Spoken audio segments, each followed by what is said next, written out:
Hello and welcome to another review of Drones Visual. Today I will talk about a simple yet practical and useful product that has multiple applications. Carrying expensive items from one place to another involves certain risk, whether we're talking about photography equipment or antiques, or in my case stuff related to the hobby of remote control vehicles or aircraft. I have in several occasions damaged transmitters and quads during transportation because I lack the proper means to move them from one place to another, so I ended up placing them in a backpack with no protection, which ended up being a really bad choice. For example, not all transmitters have removable antennas, and antennas can easily get damaged. Some quads also have delicate props and shafts or antennas that can get damaged as well. Well, to avoid this, we must get a transportation case or backpack that offers the necessary protection for our equipment. The problem is that due to different shapes and sizes of the equipment in the market, it is hard to come up with a solution that covers all the needs. The case I have in front of me is an attempt to tackle this problem to a certain degree. This case that you can see over here has inside what some call a pick and pluck foam. This foam allows you to create any custom shape using no other tools than your hands, and well, maybe a marker or a few toothpicks. Let's first examine the outer shell of this case to see it with more details, and later we'll then cover the foam inside of it. The outer shell of the case is made of a resistant polyester-like material, which might to some degree be splash-proof, but probably not waterproof. If we take a closer look at the fabric, it is the sort of fabric that feels nice to handle, and it won't easily slide from your hands during handling, which obviously is a good thing. The pull of the zipper slider has a very nice rubbery protective coating, making it easy to grip and protecting the metallic part against corrosion and preventing it from bending or breaking. The slide feels pretty firm as it travels along the teeth of the zipper, and then to carry the case we have this rubberized handle, or at least partially covered with a solid sort of rubbery protective grip. Here you can see a closer view of it. Now let's cover the dimensions of this case. You can see it over here. That's important to have because obviously it will really depend what sort of equipment you carry in this case. So take a close look at the measurements over here. You may have noticed that the zipper is partially covered with this sort of orange stripe, and that's a nice thing to protect the zipper. And then we have the logo of Eachine, although some of you might pronounce it Eachine, but I think it's Eachine.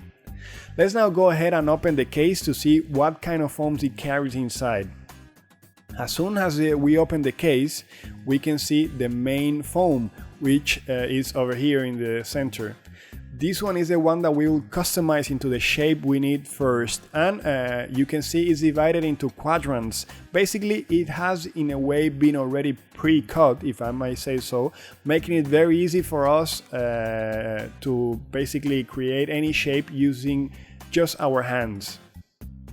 Then on the other side, we can find a much thinner piece of foam that will come pretty handy later to cover the item that we will be packing. We can also plug this layer of foam in case we need, and I will show you that a little bit later in the video. It will come pretty handy in my case for the item that I will choose to pack in this case. If we remove the thicker foam from the case, we'll find at the bottom a very thin layer of foam that will prevent that your equipment comes into direct contact with the shell of the case. Although let me tell you that the shell on the inside of the case has a very soft, nice fabric that will not scratch your equipment, so you don't even have to worry about that. Okay, here is the main foam block, which we will soon be shaping, or rather say plucking, into our custom shape. It will be a little bit, it's kind of smaller than I expected, yeah, but I think it will do. If we inspect the foam closely, we will notice these quadrants that I believe are about 1 square centimeter each. These elongated cubic pieces of foam are the ones that we will pluck out. Now let me show you some quads and transmitters so you have an idea what can fit or what cannot fit in this sort of foam. We have here the Eachine Racer 250. Which is a quadcopter that many of you know and many of you have. And as you can see, the Eachine Racer 250, well, it's kind of like rather large for this foam. So if I place it like this, for example, you can see that the motors are sticking out. If we change the direction, it's still too big for this foam, so you won't be able to use it for your Eachine Racer 250. However, if you have a Falcon 250 or a ZMR 250, then it should be okay. Not in this position, but in the previous position. So you can get an idea. If you have also the F210 from Wakira, it's perfect. Doesn't matter in what position you place it, it's good to go. If you have a Taranis transmitter, it goes pretty well. I think there's enough space for a Taranis transmitter here, so you can use it for that. Now, if you want to place a quadcopter and a transmitter at the same time, it's gonna be a little bit hard. You can see that with this 210 King Kong FPV Racer, there's not enough space for both, either the transmitter or the quadcopter. So I think if you have a 180 with a transmitter, that will fit perfectly. Now, what I want to place inside the foam in my case is my Wakira F12E transmitter, which is kind of cumbersome when you need to carry it around, so I will try to create a custom shape for it using this foam. I can right away see it's gonna be a little bit hard, as the F12E is a fat ass transmitter that takes a lot of space, so I'm slightly worried whether we will have enough space. Anyways, I will take the risk and attempt to create a custom shape for it. It seems that the only way I can place it is like this, because obviously if I place it in a different direction, the antennas will stick out. So this is probably the only place or the only position, sorry, in which I can place it, as you can see. I mean, I'm gonna turn it now so you can see that if I move it around, the antennas will stick out, so that's not an option for me. I need to stick with this position, otherwise the antennas won't fit. So okay, once you have made up your mind about the position orientation of the item you're gonna place in the foam, the next thing that you will need to do is basically either use a pen or toothpicks to create a sort of an outline of the object you want to place in the foam. You could use a pen or toothpicks. In my case, I will use toothpicks just because some people might not want to see traces of the marker on the foam, but if you don't mind, you could use some sort of pen.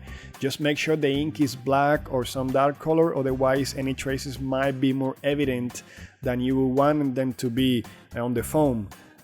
Basically, you just need to create now an outline by inserting toothpicks around the product. You don't need to use many, it's really up to you. Here's a closer view of where you should insert the toothpicks when you're creating that outline. So I hope you can see it well here.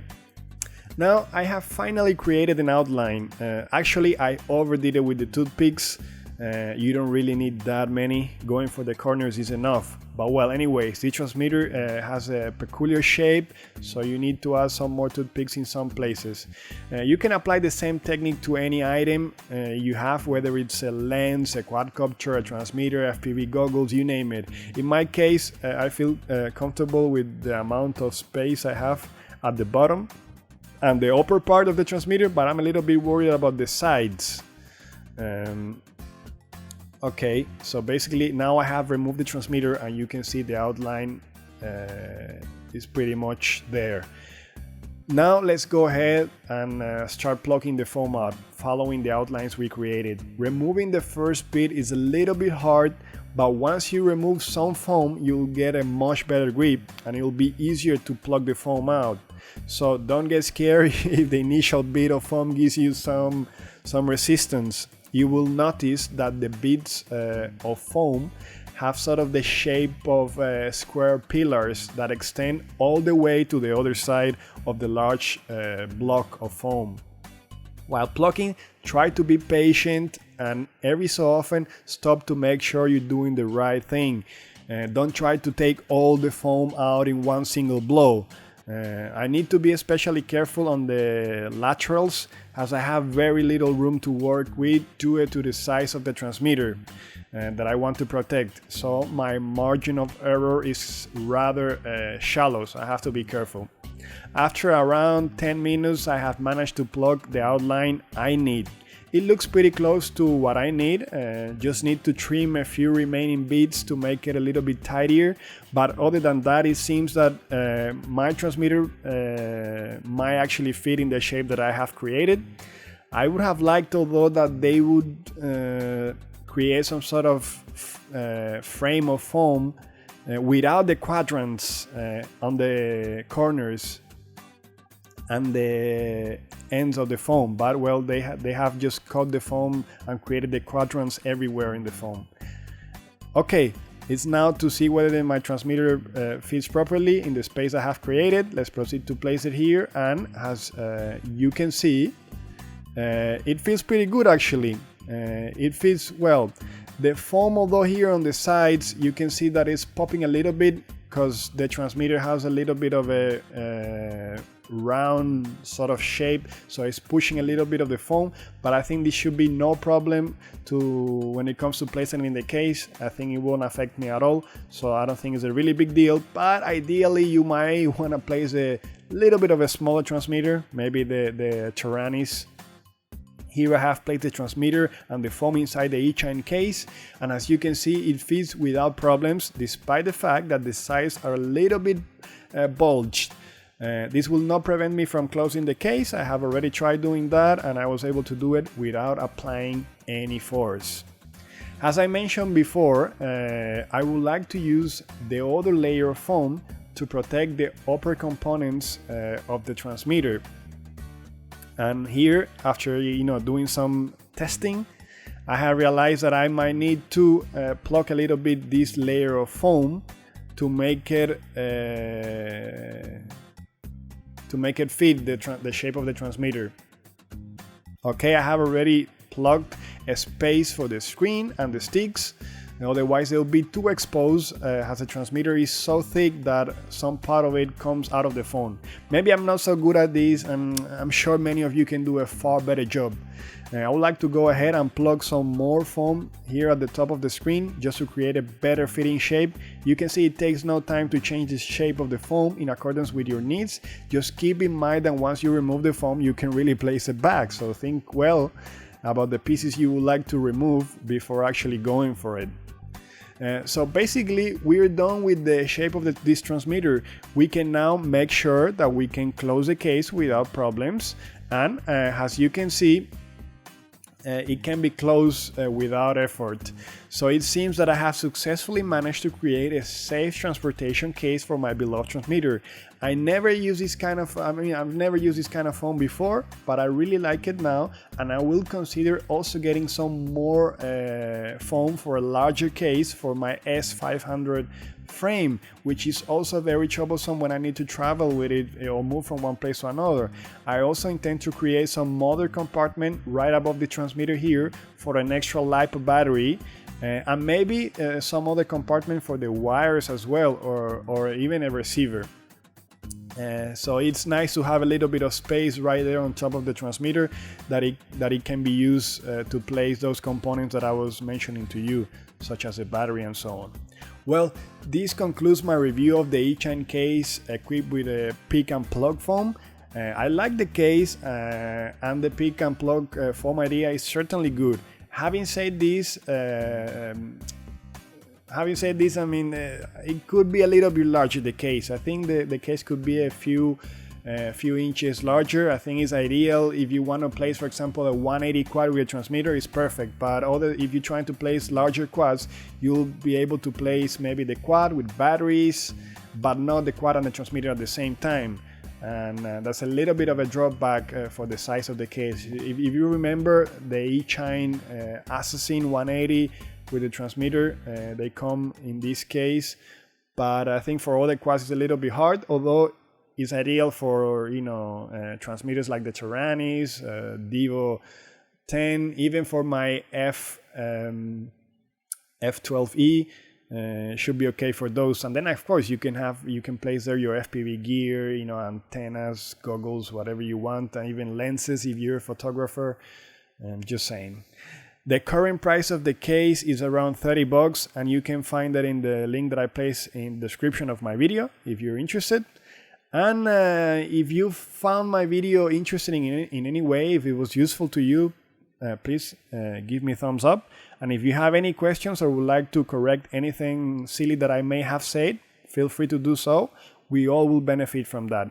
To get the latest news and reviews of drones and quads directly from China, please subscribe to my channel, and I hope to see you all in my next video.